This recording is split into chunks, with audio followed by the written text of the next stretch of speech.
Sweet Pea was a fine woman, her dark chocolate skin and long curly hair flowing like a river, wild and free, just like the animals back in Africa. She caught the eye of every man in Webb, Alabama. They'd bring her flowers and try to win over her pappy, Reverend Daniels of Webb Holiness Praise and Tabernacle. The Reverend was strict and only wanted a godly man for his daughter. Sweet Pea, with her voice as sweet as honeydew, led the children's Sunday service, delivering sermons that were music to the ears, just like her father's. Her mother, Miss Alice, was a striking red-skinned woman from Paramore, Florida. Miss Alice had the hue of a black cream tomato, with long hair and a quiet demeanor, always following her husband's lead.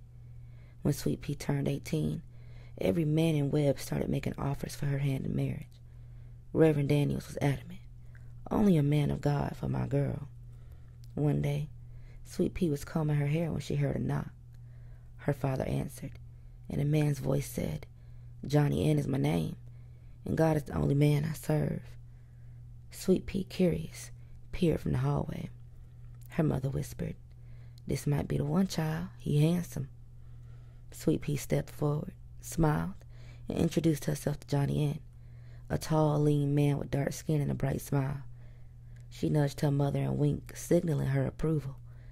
3 months later, they were married. Johnny and Sweet Pea lived a happy life together.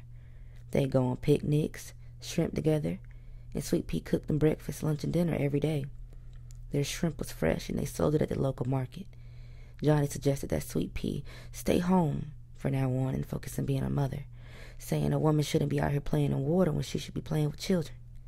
So Sweet Pea devoted herself to being a wife and a mother.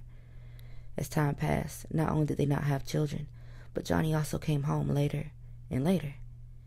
Sweet Pea, being the good woman that she was, continued to serve him every day, no matter how late he came home. She never questioned his whereabouts, as her mother taught her. One day at the market, as Sweet Pea sold shrimp, she overheard a group of women whispering nearby. "There she goes," one said. "It's too late now, girl," another added. "I wonder if she knows," a third one murmured. Sweet Pea's heart raced.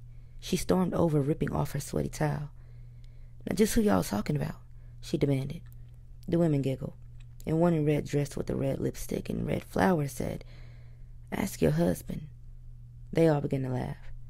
Fuming, Sweet Pea pushed Johnny aside and stormed into the shack where they kept the shrimp. She fell to her knees, tears streaming down her face, and she prayed fervently. "Vengeance is mine, saith the Lord." She wept, her voice echoing in the small place. "Lying lips are an abomination to the Lord, but those who tell the truth are his delight." As she prayed, she reached out and touched the shrimp bins, whispering, "I will know who my husband lays with in the night." Days passed, and Sweet Pea and Johnny barely spoke. He bought her flowers and dresses, which she ignored. Finally, Johnny said, "Let's go sell some shrimp," frustrated by the silence.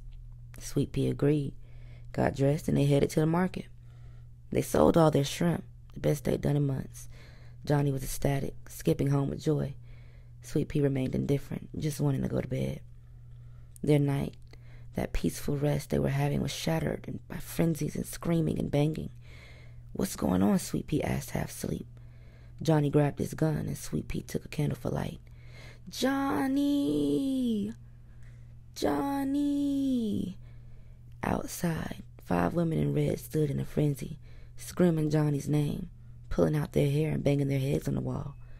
Sweet Pea, bewildered, asked Johnny, "Who are these women and what's happening?"